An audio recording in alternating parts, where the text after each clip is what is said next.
So in this problem, you can use the rational zero theorem, which, we can factorize this number and factorize that number.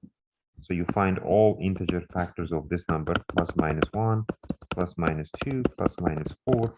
And then you find all integer factors of this number, which is plus minus 1, plus minus 2, plus minus 3, plus minus 4, plus minus 6, plus minus 12, plus minus 18, and plus minus 36. So remember, we had this list, we call this P, and then you had this list, we call it Q.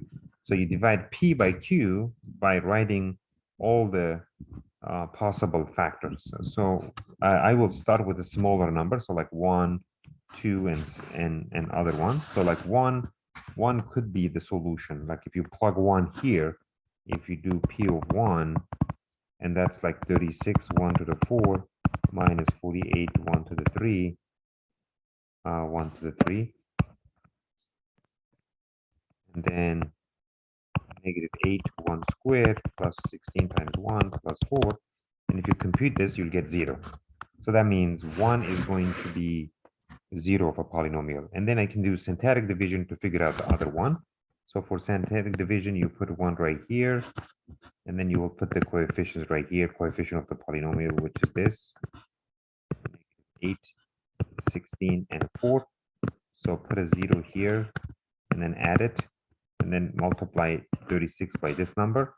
That's going to be negative 12. Multiply it again. That's negative 12. And this is going to be negative 20. Multiply negative 20. This is negative 4.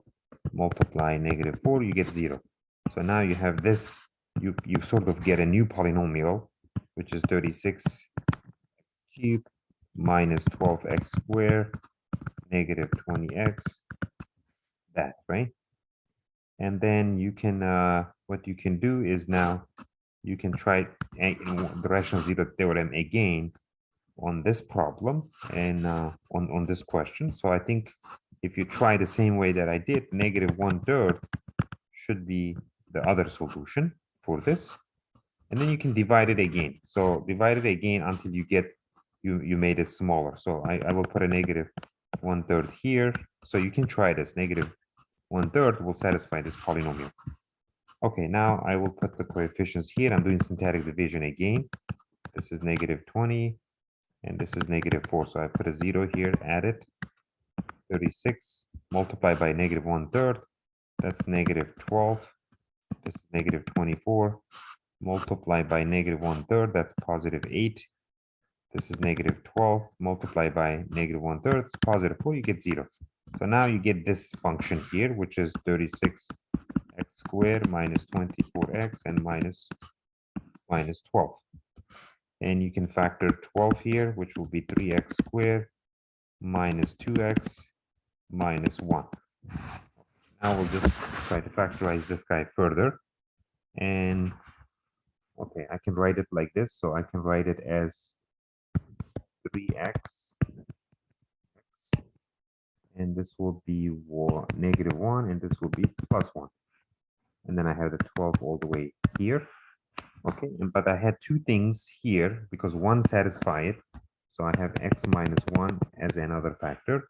And then I had this one satisfied. That's also 3x minus 3x plus 1. So now I write my polynomial like this. 12 times. I have 2 of this. I have 2 of x minus 1.